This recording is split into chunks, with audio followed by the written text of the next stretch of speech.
स्वागत है दोस्तों आपका अपने YouTube channel civil on spot में। तो मैं आशा करता हूँ आप सब लोग बढ़िया होंगे और अपनी तैयारी को बड़े अच्छे तरीके से कंटिन्यू कर रहे होंगे। तो इससे पहले वाले लेक्चर में हम लोगों ने जो हमारा चैप्टर 2 था उसको कंप्लीट करा था। तो आज हम लोग डिस्कस करने वाले हैं चैप्टर 3। तो आज हम लोग मैथमेटिक्स की NCERT का चैप्टर 3 स्टार्ट करने वाले हैं, जो कि हमारा रहने वाला है pair of linear equations in two variable. तो काफ़ी इंपॉर्टेंट टॉपिक है, यहाँ से आपको एग्जाम में बहुत सारे क्वेश्चंस देखने को मिलते हैं। तो एक इंपॉर्टेंट चैप्टर हमारा स्टार्ट होने जा रहा है। तो जिन बच्चों ने अभी तक मेरे चैनल को सब्सक्राइब नहीं करा वो सब्सक्राइब कर लो और पिछली वीडियोस को भी देखिए। और यहाँ से आपके लिए आज बिल्कुल एक नई स्टार्ट हो रहा है चैप्टर, तो न्यू टॉपिक स्टार्ट होने वाला है। तो यहाँ से वीडियो को कंटिन्यू करिए और पिछली वीडियो को देख लीजिएगा। तो करते हैं आज की वीडियो को स्टार्ट। तो आज हम क्या देखने वाले हैं, जो हमारा नया चैप्टर है। चैप्टर का नाम सबसे पहले मैं आपके लिए यहाँ पे लिख देता हूँ। कौन सा चैप्टर है? पेयर ऑफ लीनियर इक्वेशंस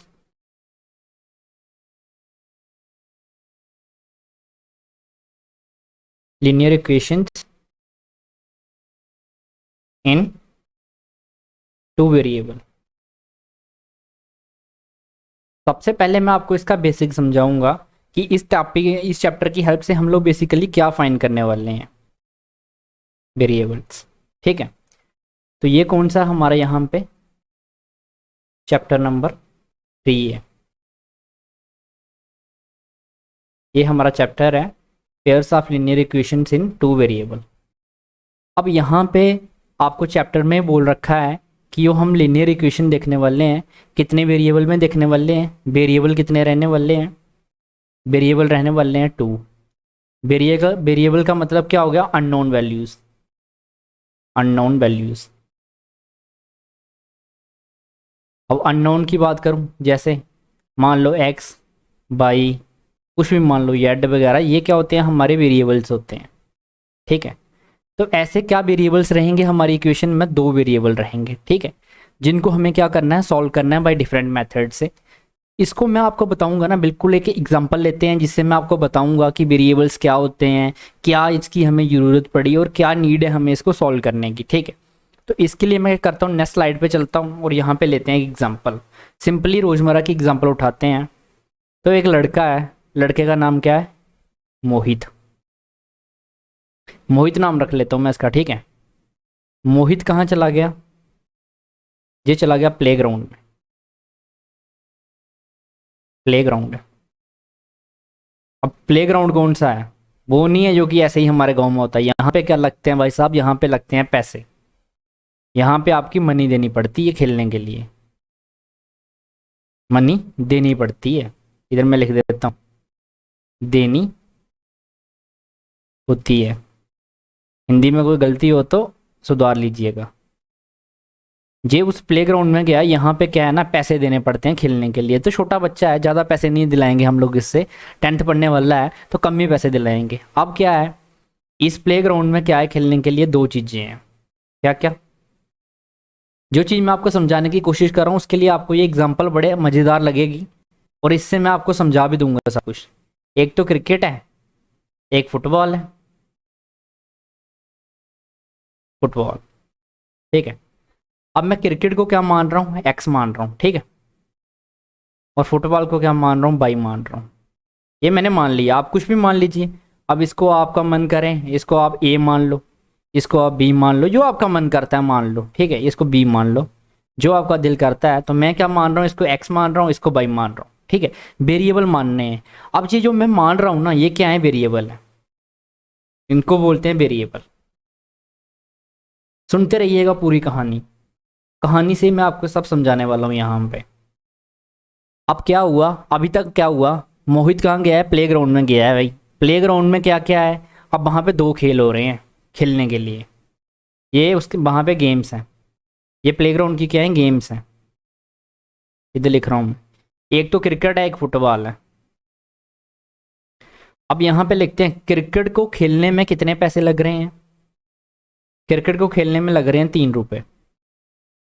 और फुटबॉल को खेलने में कितने पैसे लग रहे हैं? फुटबॉल को खेलने में लग रहे हैं 4 रुपये।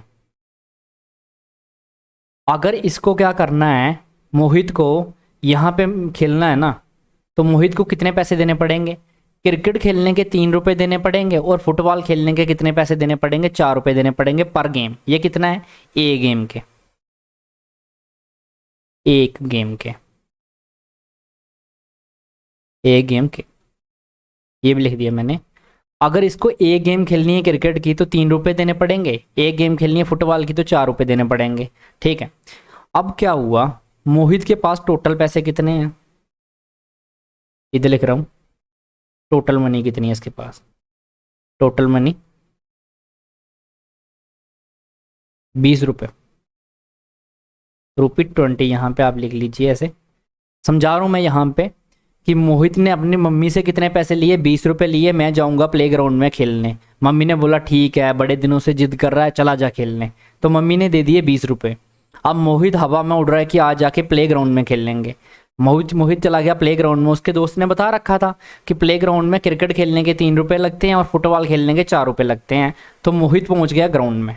ठीक है, अब मोहित को क्या पसंद है, मोहित को पसंद क्या है, खेलना। मोहित को ज़्यादा पसंद है खेलना क्रिकेट, मोहित क्रिकेट ज़्यादा खेलता है। तो लेकिन उसके दोस्त ने बता रखा था इस ग्राउंड में ना फुटबॉल खेलने में भी बड़ा मज़ा आता है। ठीक है, तो अब ना मोहित के मन में ये भी आ गया, यार मैं ज़्यादा खेलूंगा क्रिकेट और कम खेलूंगा फुटबॉल। तो मोहित क्या करता है, मोहित अगर मान लीजिए यहाँ पे ऐसे एग्जांपल दे रहा हूँ मैं, यहाँ पे सुनिएगा। अगर मोहित ने क्या करा यहाँ पे, अगर 10 गेम में क्रिकेट की खेलता है, उसने बोला अगर मैं 10 गेम क्रिकेट की खेल दूंगा तो मैं 5 गेम फुटबॉल की खेलूंगा, 5 गेम किसकी खेलूंगा, फुटबॉल की। उसने बोला क्रिकेट डबल खेलना है और फुटबॉल आधा खेलना है, जितनी गेम में क्रिकेट की खेलूंगा उसकी आधी गेम में किसकी खेलूंगा, फुटबॉल की खेलूंगा। ये किसने बोला, मोहित ने बोला। अब मैं 10 और 5 की बात नहीं कर रहा हूँ यहाँ पे, वो कितना भी खेल सकता है अपने पैसे के अकॉर्डिंग, उसको पता है, उसको हिसाब किताब करना आता है। अभी हमें हिसाब किताब करना नहीं आता, हम तो सीख रहे हैं कि कितना आएगा। लेकिन उसने ये सोच रखा है अपने माइंड में कि जितना मैं क्रिकेट खेलूंगा उसका आधा फुटबॉल खेलूंगा। अभी ये नहीं पता हमें कि कितनी गेमें खेलेगा, ये सिर्फ एग्जांपल दी मैंने आपको बताने के लिए। वो क्या करेगा, क्रिकेट का, यहाँ पे मैं लिख रहा हूँ क्रिकेट गेम का हाफ फुटबॉल खेलेगा।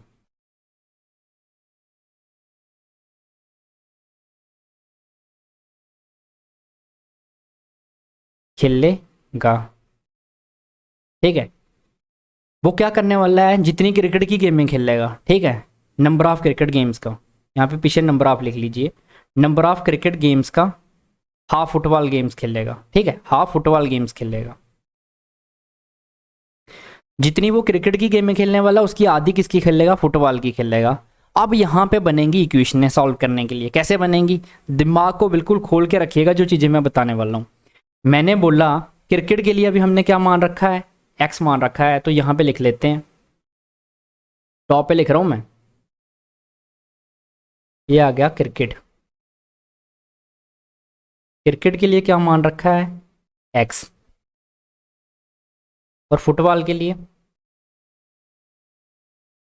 फुटबॉल के लिए बाई मान रखा है।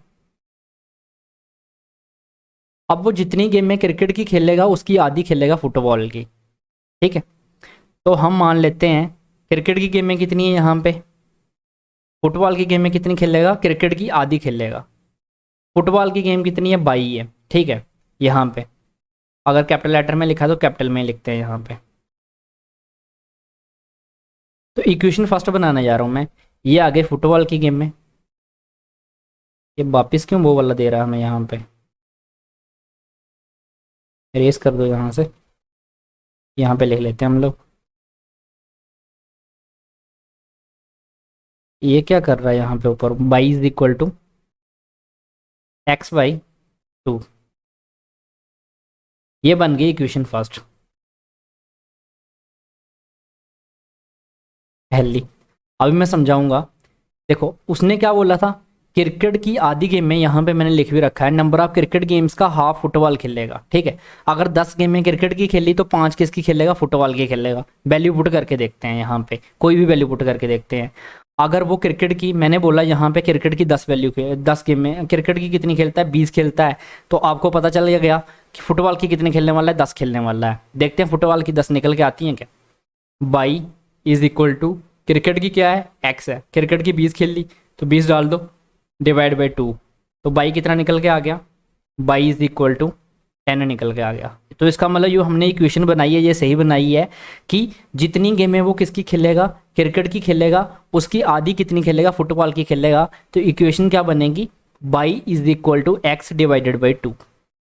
समझ गए ये इक्वेशन कैसे बनी, एग्जांपल देके दिखा दिया मैंने आपको कि क्रिकेट की आधी गेम में वो खेलेगा फुटबॉल में, तो फुटबॉल कितना है, बाई है, तो क्रिकेट की आधी कितनी हो गई, क्रिकेट की टोटल कितनी है, एक्स है, तो उसको डिवाइड कर दो 2 से, तो क्या आ जाएगा हमारे पास, 2 से डिवाइड करने के बाद फुटबॉल की आ जाएंगी।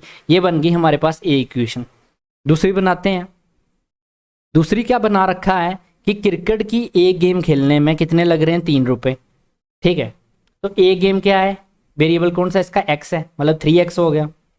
और फुटबॉल की एक गेम खेलने के कितने पैसे लग रहे हैं, 4 रुपये, तो 4 इंटू बाई हो गया। और टोटल पैसे कितने लेके आया वो, 20 रुपये। तो ये बन जाएगी दूसरी इक्वेशन। कैसे बनाई, सिंपली आपको पता है कि क्रिकेट की गेम के लिए हमने क्या डिनोट कर रखा है, एक्स कर रखा है, और बाई के लिए बाई कर रखा है। तो मैंने बोला क्रिकेट की एक खेलने में एक्स लगेगा, तो 3 इंटू एक्स हो गया। फुटबॉल की एक खेलने में 4 रुपये लगेंगे, तो 4 इंटू बाई हो गया। टोटल वैसे कितने थे, 20 रुपये। इन्हीं के बराबर खेलेगा ना दोनों को, इसलिए यहाँ पे बीच में क्या आ गया, ऐड का निशान आ गया। तो दोनों इक्वेशन क्या बन गई अब यहाँ पे, एक बन गई y is equal to x by 2, और दूसरी क्या बन गई, 3x plus 4y equal to 20। अब ये दो इक्वेशन निकल के आ गई। अब यहाँ से x और y की वैल्यू को फाइंड करना ही क्या कहता है, हमारा लीनियर इक्वेशन इन 2 वेरिएबल कहलाता है। अब जो मैंने यहाँ पे इक्वेशन लिख रखी हैं ये क्या है, हमारे 2 वेरिएबल हैं। देखो एक x वेरिएबल है, एक y वेरिएबल है, तो ये कौन सी इक्वेशन है, 2 वेरिएबल है। ठीक है, तो इनको हम क्या बोलते हैं, जो 2 वेरिएबल वाली इक्वेशन होती है जिसमें 2 वेरिएबल होते हैं, जैसे यहाँ पे y और x है। अब y और x की वैल्यू के लिए हम लोग डिफरेंट y और किसकी एंड x की वैल्यूज़ को फाइंड करने के, जो इसकी वैल्यूज़ है इसको फाइंड करने के हमारे पास क्या है, डिफरेंट मेथड है। उन्हीं के मेथड्स के ऊपर क्या है, एक्सरसाइज है हमारी। तो इसको फाइंड करना ही हमारा मेन टारगेट रहने वाला है इन चैप्टर में, लीनियर इक्वेशन इन 2 वेरिएबल में, कि एक्स और बाई की वैल्यू कैसे फाइंड करें। बेसिकली हमें एक्स और बाई की वैल्यू फाइंड करनी है। अगर यहाँ जब हमें एक्स और बाई की वैल्यू पता चल जाएगी तो हम बता देंगे कि भाई कि उसने एक्स गेम इतनी खेल ली और बाई गेम इतनी खेल ली, तो उसके बेसिस पे हम बता देंगे। यहाँ पे गेम की बात हो रही है, नंबर ऑफ गेम्स की, तो यहाँ पे हम बता देंगे कि बाई गेम्स इतनी थी, एक्स गेम्स इतनी थी। यहाँ पे उनको पैसों की बात हो रही है तो उसको 20 के इक्वल कर दिया है, तो यहाँ पे एक्स और बाई की जो वैल्यू आएगी उनका जब हम करेंगे तो 20 आएगा। तो इस तरीके से हम लोग फाइंड करते हैं। अब इसकी जनरल फॉर्म में आपको बता देता हूँ और कौन कौन से मैथड्स हैं, ठीक है, जो हम लोग डिफरेंट एक्सरसाइज में देखने वाले हैं उनके बारे में थोड़ा सा मैं आपको ब्रीफ कर देता हूँ क्या क्या इसमें हम लोग आगे पढ़ने वाले हैं। तो देखिएगा यहाँ पे पहले बात कर लेते हैं इसकी स्टैंडर्ड फॉर्म की। स्टैंडर्ड फॉर्म क्या होता है, स्टैंडर्ड फॉर्म जनरल फॉर्म होती है हमारी। स्टैंडर्ड फॉर्म बोल लो या जनरल फॉर्म बोल लो, जनरल फॉर्म, दोनों में से कोई भी बोल सकते हो। क्या होती है, ठीक है, जैसे ए यहाँ पे आ जाएगा हमारा a1 into x plus b1 into y plus c1 is equal to 0। और दूसरी क्या हो जाएगी, a2 into x plus b2 into y plus c2 is equal to 0। अब यहाँ पे अगर हम वैल्यूज़ की बात करते हैं, एग्जाम्पल ले लो, एग्जाम्पल दे देता हूँ इनकी मैं। मान लो 2x plus 3y plus 10 is equal to 0। और दूसरी में ले लो 3x प्लस 4y, यहाँ पे 3x की जगह पे 9x ले लो, ठीक है, कुछ भी ले लो, 9x plus 4y plus 20 is equal to 0। ये क्या है हमारे पास जनरल इक्वेशन है, ठीक है। यहाँ पे A1 A2 B1 B2 C1 C2 की वैल्यू आप देख सकते हैं। अब यहाँ पे ऐसा भी आ सकता है 2x plus 4y is equal to 0। तो यहाँ पे क्या होगा, C1 की वैल्यू कितनी होगी, 0 होगी। ये बात ध्यान रखनी है। A1 की वैल्यू कितनी है, 2 है। A2 की वैल्यू कितनी है, 4 है। इस तरीके की क्वेश्चन हो सकती है। टू वेरिएबल, बस उसमें वेरिएबल की कंडीशन है, वेरिएबल दो होने चाहिए। एक्स और वाई क्या है, टू वेरिएबल्स हैं, दो वेरिएबल हैं, वेरिएबल दो होने चाहिए। इक्वेशंस को आप C1 0 हो सकता है हमारा, लेकिन एक्स और वाई प्रेजेंट होने चाहिए, वेरिएबल दो होने चाहिए, तभी वो क्या होगी, टू वेरिएबल वाली इक्वेशन बनेगी, ठीक है। इस चीज़ का आपको ध्यान रखना है। अब इनको सॉल्व करने के जो मेथड्स हैं तो वो कौन कौन से आ जाते हैं। पहला मेथड आ जाता है ग्राफिकल मेथड, ग्राफिकल मेथड। दूसरे मेथड की अगर मैं बात करता हूँ वो कौन सा आ जाता है, substitution method. Substitution method, substitution method में क्या करते हैं, वैल्यूज पुट करते हैं, ये देखेंगे हम लोग आगे। तीसरा मेथड आ जाता है elimination method.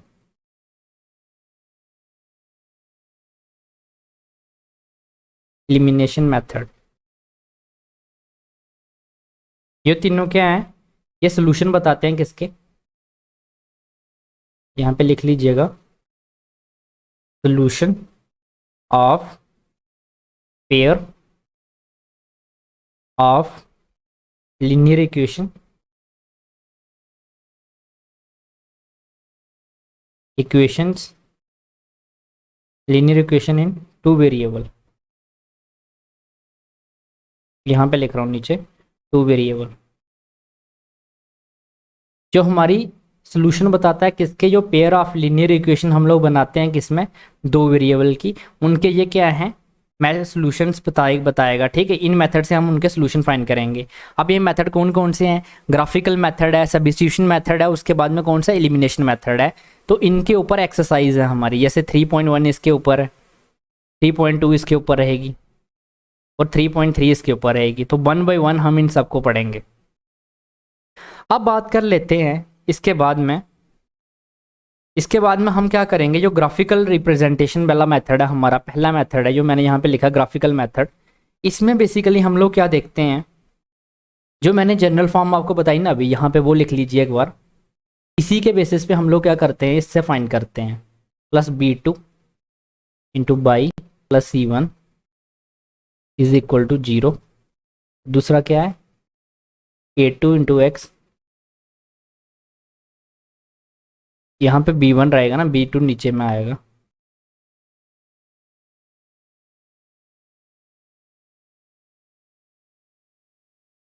B2 into x, B2 into y plus C2 is equal to 0। अब यहाँ पे क्या करेंगे, ये क्या है, इनके जो ये यहाँ पे है एक्स का कोफिशिएंट्स हैं, तो इनको हम देखेंगे, इनकी रेशियो देखेंगे। अगर A1/A2 हमारा नॉट इक्वल टू आ रहा है किसके, B1/B2 के, एक ये केस बन जाएगा। तो क्या सॉल्यूशंस हमारे पास निकलेंगे यहाँ पे, इसका मतलब हमारी कौन सी लाइन है, जो लाइन्स है हमारी वो कौन सी है, इंटरसेक्टिंग लाइन्स हैं। अभी मैं लाइन्स बना के बताऊंगा आपको, इंटरसेक्टिंग, इंटरसेक्टिंग लाइन्स हैं। इंटरसेक्टिंग लाइंस का मतलब क्या होता है, यहाँ पे देखिएगा, इंटरसेक्ट, मान लीजिए एक ये लाइन है, एक ये लाइन आई, इन्होंने आपस में क्या कर दिया, इंटरसेक्ट कर दिया इस पॉइंट पे, ठीक है। और इनका क्या होता है, इंटरसेक्टिंग लाइन है, इसका मतलब इनका एक ही सोल्यूशन होगा, वन सोल्यूशन। यहाँ पे ये इंटरसेक्ट करती हैं, वहां पे सोल्यूशन निकलता है। यहाँ पे इंटरसेक्ट कर रहा है तो ये क्या है, इनका वन सोल्यूशन है। यहाँ पे क्या निकलेगा, सोल्यूशन निकलेगा इनका। इंटरसेक्टिंग का आप मतलब समझ के कब आएंगी, जब A1/A2 not equal to B1/B2 होगा। एग्जाम्पल देखो, मान लीजिए आपके पास ऐसा लिखा है 3x plus 4y plus 10 is equal to 0। और दूसरी क्या लिखी है, दूसरा लिखा हुआ है 11x plus 10y is equal to 0। अब यहाँ पे आपको पता होना चाहिए A1 क्या है, 3 है, B1 क्या है, B1 4 है, C1 क्या है, 10 है, A2 क्या है, 11 है, B2 क्या है, 10 है, C2 क्या है, कुछ भी नहीं है तो 0 है। ठीक है, अब इनकी बात कर लेते हैं। यहाँ पे C1 की वैल्यू यहाँ पे है ही नहीं हमारे पास, ठीक है, कोई भी वैल्यू नहीं है। तो यहाँ से जब इसको हम फाइंड करेंगे तो क्या आएगा, A1/A2 is not equal to होना चाहिए B1/B2। तो देखिए यहाँ से A1 क्या है, 3/11 इक्वल टू 4/10। क्या ये आपस में बराबर हैं? नहीं है। तो इनका मतलब इनका जो सोल्यूशन निकलेगा वो क्या निकलेगा, एक ही निकलेगा, वन सोल्यूशन निकलेगा। तो यहाँ से मैंने ये चीज़ आपको बता दी। सेकंड केस देखो, ये ग्राफिकल मेथड्स के क्या हैं, आपकी बेसिकली ये चीज़ें बता रहा है कि किस तरीके से हम लोग सॉल्व करेंगे। ये क्या बोलता है, A1/A2 अगर इक्वल हो जाए B1/B2 के, और ये किसके इक्वल हो जाए, C1/C2 के, तो क्या होगा, कौन सी लाइन होंगी, कोइंसिडेंट लाइन होंगी, कोइंसिडेंट लाइंस। कोइंसिडेंट लाइंस का मतलब क्या होता है, मैनी सॉल्यूशन होंगे, मैनी सॉल्यूशन, मैनी सॉल्यूशन। अब ये कोइंसिडेंट लाइन कौन सी होती है, मान लीजिए एक लाइन ये है, ये एक लाइन थी, और इसी लाइन के ऊपर अगर एक और लाइन आ जाती है, मान लीजिए ये लाइन आ गई, सेम इसी लाइन के ऊपर एक और लाइन आ गई, इसका मतलब ये लाइन कौन सी है, कोइंसिडेंट लाइन्स है हमारी। कौन सी लाइन है, कोइंसिडेंट। एग्जांपल देखो, यहाँ पे अगर हम लेते हैं 3x, 3x प्लस, यहाँ पे मैंने ले लिया +4y plus 5 is equal to 0। यहाँ पे मैंने ले लिया 6x plus 8y plus 10 is equal to 0। अब A1 A2 की वैल्यू आपको पता है, सीधा लिखते हैं A1/A2 इक्वल टू क्या होना चाहिए, B1/B2 इक्वल टू क्या होना चाहिए, C1/C2। लिख के देख लेते हैं, A1/A2 क्या है, 3/6, ठीक है, B1/B2 क्या है, 4/8, और C1/C2 क्या है, 5/10। अब इसको करिए, 3 1 का 3, 3 2 का 6, 4 1 का 4, 4 2 का 8, 5 1 का 5, 5 2 का 10। क्या आ रहा है सारा, 1/2 is equal to 1/2 is equal to 1/2। इसका मतलब इन सब के ये सारी वैल्यूज़ बराबर आ रही हैं, तो इनके जो सॉल्यूशंस निकल के आएंगे वो क्या आएंगे, मैनी सॉल्यूशंस आएंगे। अब यहाँ पे भी एक सॉल्यूशन मिलेगा, यहाँ पे मिलेगा, यहाँ पे मिलेगा, यहाँ पे मिल सकता है, यहाँ पे, यहाँ पे मिल सकता है। तो सॉरी, यहाँ पे नहीं मिलेंगे क्योंकि यहाँ तक ही ये लाइन है ना, तो यहाँ से लेके यहाँ तक हमें इन्फानाइट नंबर ऑफ सॉल्यूशंस मिल सकते हैं। तो इसलिए हम क्या बोल सकते हैं यहाँ पे कि यो जब ये चीज़ बराबर हो जाएगी तो हमारे पास लाइन को क्या बोलते हैं, कोइंसिडेंट लाइन में बोलते हैं, और सॉल्यूशन कौन से मिलेंगे, मैनी मिलेंगे इसमें। ठीक है, नेक्स्ट बात करते हैं। नेक्स्ट आती है हमारी नो सॉल्यूशन वाली। नो सॉल्यूशन वाली में क्या आ जाएगा, थर्ड वाली, इसमें A1/A2 is equal to B1/B2। Not, ये तीसरी क्या है, नॉट इक्वल टू C1/C2। तो ये लाइंस कौन सी होंगी, पैरेलल लाइंस होंगी, पैरेलल लाइंस, और इनमें हमें कोई सोल्यूशन मिलेगा ही नहीं, नो सोल्यूशन। सोल्यूशन कब मिलता है, जब लाइन क्या करती है, इंटरसेक्ट करती है। तभी मिलेगा। अब जैसे कोइंसिडेंट लाइन थी तो एक दूसरे के ऊपर आ रही थी, तो एक किस्म से ऊपर आ रही थी, तो मतलब टच तो इंसिडेंट तो हो रही थी ना, जैसे यहाँ पे यहाँ से लेके यहाँ तक दोनों एक दूसरे के ऊपर आ रहे थे, तो इसलिए हमें इनफाइनाइट सॉल्यूशंस मिल रहे थे, मैनी सॉल्यूशन मिल रहे थे। मैनी सॉल्यूशन या इनफाइनाइट सॉल्यूशंस भी आप बोल सकते हो इसको। अब इसमें देखिए पैरेलल लाइंस का क्या होगा, मान लीजिए एक ये लाइन है, इसी के पैरेलल एक लाइन चलेगी यहाँ पे, ये वाली। इनका जो यहाँ से लेके ये वाला डिस्टेंस होगा ना, ये सेम रहता है, इंटरवल जो रहता है वो सेम रहता है, कहीं से भी आप देखोगे सेम रहेगा, सेम। अगर ये ग्राफ पे चलेगी, मान लो ऐसे है, तो ये ऐसे चलेगी। यहाँ पे अगर ग्राफ पे हम इसको ड्रा करते हैं, मान लीजिए ये क्या है, 2 है, ये 4 है, तो ये ऐसे चलेगी। ये मान लो 4 पे चल रही है, ये 2 पे चल रही है, तो इसको कहीं से भी देखोगे इनके बीच में 2 का डिफरेंस जैसे ये है, वर्टिकली अगर देखें तो 2 का डिफरेंस है ना इनके बीच में, तो ये डिफरेंस इसमें मेंटेन रहेगा। तो इस केस में क्या होता है, नो सोल्यूशन होता है। एग्जांपल दे देता हूँ इसका भी। एग्जांपल की अगर मैं इसकी बात करता हूँ तो क्या आ जाएगा, A1 ऐसे मान लो 3x plus 4y plus 5 is equal to 0, 6x plus 8y plus 11 is equal to 0। तो क्या आएगा यहाँ पे, 3/6 इज इक्वल टू इसके 4/8 इज इक्वल टू 5/11। अब करिए 1/2, 1/2 ये तो नहीं कटेगा, तो क्या आ गया 1/2 is equal to 1/2 not equal to 5/11। तो यही कंडीशन बन गई। देखिए पहली और दूसरी बराबर है, लेकिन ये वाली जो है बराबर नहीं है, तो इसमें क्या मिलते हैं, हमें कोई भी सोल्यूशन नहीं मिलता, नो सोल्यूशन। यहाँ पे देखिए कोई भी ये आपस में क्या कर रहा है, टच नहीं कर रहे हैं, तो कोई भी सोल्यूशन यहाँ पे हमें नहीं मिलने वाला है। तो यहाँ से हम लोग क्या कर सकते हैं, इसको फाइंड कर सकते हैं। अब यहाँ पे एक अगर मैं सिंपली यहाँ पे एक चीज़ लूँ, एग्जाम्पल लेते हैं हम लोग यहाँ पे। अभी मैं क्या है ना, आपको जो हमारा फर्स्ट वाला है, जनरली हमारा फर्स्ट वाला ही यूज़ होगा, ये वाला इंटरसेक्टिंग लाइंस वाला, जिससे हमें सोल्यूशन मिलता है। तो इसकी एग्जांपल लेता हूँ और आपको मैं ग्राफ पे समझा देता हूँ थोड़ा सा, उसके बाद में कल हम इसकी एग्जांपल सॉल्व करेंगे। तो यहाँ पे मैं एक एग्जांपल लेता हूँ। कौन सी एग्जांपल ले रहा हूँ यहाँ पे मैं, x प्लस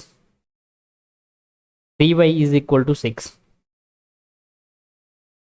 और दूसरी क्या ले रहा हूँ 2x minus 3y is equal to 12। अब मैं दोनों के लिए क्या करता हूँ, वैल्यूज़ लेता हूँ। फर्स्ट के लिए ये इक्वेशन क्या है, a है, फर्स्ट मानो या सेकंड मानो, ए बी मान लो, कुछ भी मान लो, अपना मान होता है। मैं जैसे ए बी मान रहा हूँ, ठीक है। पहले मैं ए के लिए वैल्यू पुट करता हूँ, फिर मैं बी के लिए वैल्यू पुट करता हूँ। इसकी वैल्यू पुट करने वाले हैं हम लोग यहाँ पे एक्स और वाई की। ऐसे करके बना लेता हूँ यहाँ पे मैं प्रॉपर।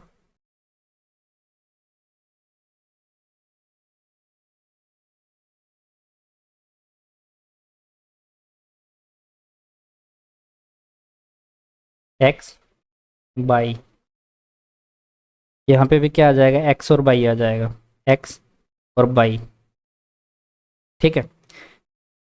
पहले केस में क्या करते हैं, एक्स की वैल्यू पुट कर देते हैं, कितनी,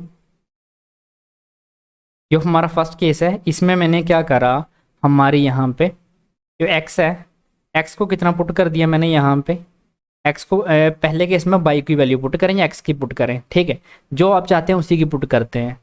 तो चलो यहाँ पे हम लोग पुट कर लेते हैं किसकी, बाई की पुट कर लेते हैं। बाई की मान लो मैंने 0 पुट कर दी फर्स्ट केस में। अगर मैं बाई की वैल्यू 0 पुट करता हूँ तो क्या आएगा, एक्स प्लस 3 इंटू बाई की वैल्यू क्या आ जाएगी, 0 इज इक्वल टू 6। सिंपल करने के लिए मैंने बाई की पुट करी है यहाँ पे एक्स की भी पुट कर सकते थे। यहाँ पे अगर मैंने सोच रहा हूँ कि सिंपल आंसर आ जाए, तो एक्स की वैल्यू कितनी आ जाएगी, 3 इंटू 0 0, एक्स की वैल्यू आ जाएगी 6। यहाँ पे 6 लिख लो। अब यहाँ पे हम लोग एक्स की 0 पुट कर देते हैं। एक्स की अगर मैं 0 पुट करता हूँ तो बाई की कितनी आ जाएगी, एक्स की 0 पुट करता हूँ तो 0 plus 3y is equal to 6। यहाँ पे जो चीज़ मल्टीप्लाई होती है ये क्या आ जाएगा 3y इज इक्वल टू 6। तो जो चीज़ मल्टीप्लाई होती है उधर जाके डिवाइड होती है, तो y is equal to 6/3 is equal to 2। तो y की वैल्यू कितनी आ गई 2 आ गई। अब इसमें देख लेते हैं, इसमें y की वैल्यू 0 पुट करते हैं नीचे वाली में। y की 0 पुट करूँगा तो क्या आएगा 2x minus 3 into 0 is equal to 12। तो 2x इज इक्वल टू 12, तो x कितना आ जाएगा 12 डिवाइडेड बाई 2 करेंगे तो 6 आ जाएगा। अब इसकी बात कर लेते हैं। अब हम क्या करते हैं यहाँ पे x की 0 पुट करते हैं। x की 0 पुट करूँगा 2 into 0 minus 3y is equal to 12। तो y is equal to 12 minus y is equal to 12 divided by 3, ये किसका 4। तो ये क्या आ जाएगा y इज इक्वल टू -4। ठीक है, तो y की वैल्यू कितनी आ गई -4 आ गई। अब इसके बेसिस पे हम क्या करेंगे, यहाँ पे इसके बेसिस में एक ग्राफ ड्रा करूँगा। तो कैसे करूँगा ड्रा, यहाँ पे मान लीजिए ये आपके पास इसको ड्रॉ करने के लिए क्या होना चाहिए ग्राफ पेपर होना चाहिए, लेकिन मैं यहाँ पे आपको ऐसे ही ड्रॉ करके बता रहा हूँ। यहाँ पे तो लाइन थोड़ी टेढ़ी मेढ़ी हो जाए तो यहाँ पे आपको इग्नोर करना है। आपको पता है मेरी ड्राइंग्स इतनी अच्छी नहीं है, तो आपको इसको ग्राफ पेपर पे ड्रॉ करना होता है। वैसे ये चीज़ ध्यान रखिएगा। x की वैल्यू लिख लेते हैं यहाँ पे कहाँ तक 8 तक। ये आ गया 1 2 3 4 5 6 7 8। इधर लिख लो यहाँ पे, ये 1 है 2 है 3 4 5 6 7 और 8। y की वैल्यू लिख लेते हैं 1 2 3 4। इस तरफ भी लिख लेते हैं 1 2 3 4। ये पॉजिटिव में आएगी 1 2 3 4, ये नेगेटिव में आएगी -1 -2 -3 -4। इस तरफ लिख लेते हैं 1 2 3 4 5 6 7 तक ही लिखते हैं। जैसे 8 बनाया तो 8 तक लिख लो। ये 1 2 3 4 5 6 7 और 8। तो ये क्या होता है 0 होता है। ठीक है, सबसे पहली वैल्यू की अगर हम बात करते हैं यहाँ पे, तो a क्या आ रही है, हम यहाँ पे अगर बात करते हैं तो x की वैल्यू कितनी आ रही है यहाँ पे। फर्स्ट वैल्यू में अगर बात करें तो x की वैल्यू 6 और y की वैल्यू 0। x की वैल्यू 6 यहाँ पे है, ये है, और हमें यहाँ पे y भी देखना है। तो y कहाँ पे 0 होगा, देखो ये 0 है। ऊपर जाओगे तो y की वैल्यू पॉजिटिव में है, ये y पॉजिटिव में है, यहाँ पे मैं प्लस लिख रहा हूँ।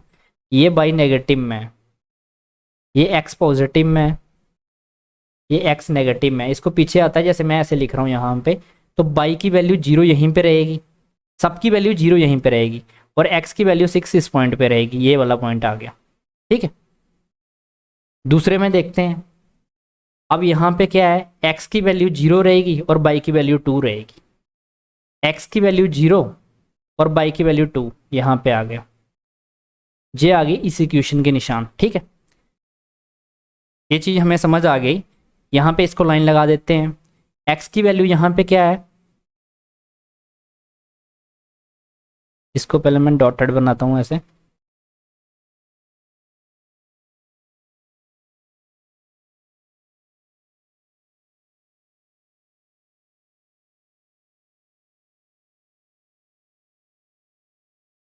ये मान लीजिए लाइन आ गई, लाइन थोड़ी सीधी नहीं बनी है, तो आप इसको, आपको क्या करना होता है, इसको ग्राफ पे बनाना होता है। जैसी बन रही है यहाँ पे मैं थोड़ी ट्राई कर रहा हूँ बनाने की। ये हमारी क्या एक लाइन आ गई। ठीक है, यहाँ पे y की वैल्यू कितनी है, x की वैल्यू 0 है और y की वैल्यू 2 है। यहाँ पे x की वैल्यू कितनी है, x की वैल्यू कितनी है 6 है, और y की वैल्यू कितनी है 0 है। पहला x का होता है, दूसरा y का होता है। तो ये चीज़ आपको समझ आ गई। अब दूसरी इक्वेशन की बात करते हैं, तो पेन चेंज कर लेते हैं, यहाँ पे दूसरे पेन से दिखाते हैं। अब क्या है, x की वैल्यू 6 आ रही है, y की वैल्यू 0 आ रही है। x की वैल्यू 6 यहीं पे आएगी, सेम पॉइंट पे, और बाई की वैल्यू 0, बाई की वैल्यू 0 यहीं पे आएगी, तो एक पॉइंट तो ये आ गया। अब दूसरे पॉइंट की बात कर लेते हैं, x की वैल्यू 0 और बाई की वैल्यू -4, x की वैल्यू 0 यहीं पे है और बाई की वैल्यू -4 यहाँ पे है, तो ये आ गया। इस लाइन को भी ज्वाइन कर लो।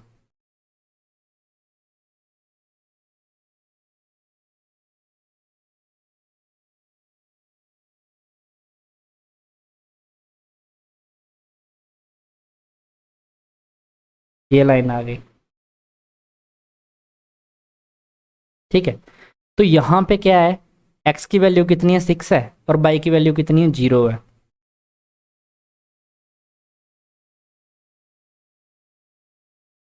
x की वैल्यू कितनी है 6 और बाई की वैल्यू कितनी 0, और यहाँ पे x की वैल्यू कितनी है 0 है और बाई की वैल्यू कितनी है -4 है। तो आप देख सकते हैं यहाँ पे x की वैल्यू 0 है और बाई की वैल्यू कितनी है -4 है। अब ये इक्वेशन जो है ये कौन सी थी, अगर इसको हम लोग यहाँ पे देखें तो सिंपली मैं इसको यहीं पे दिखाता हूँ। a1 कितना है इसका, a1/a2, चेक करने वाले हैं हम लोग, b1/b2 is equal to c1/c2। मैं चेक कर रहा हूँ इनके लिए, इसके बीच में मैंने इक्वल टू लिखा है, सिर्फ देख रहा हूँ कि क्या चीज़ आ रही है। a कितना है 1/2 इज इक्वल टू 3 यहाँ पे -3 है नीचे वाला, तो माइनस ऊपर चला जाएगा। तो यहाँ पे क्या है, इनको इस तरफ लाऊंगा तो ये क्या होंगे, नेगेटिव होंगे, -6/12 है।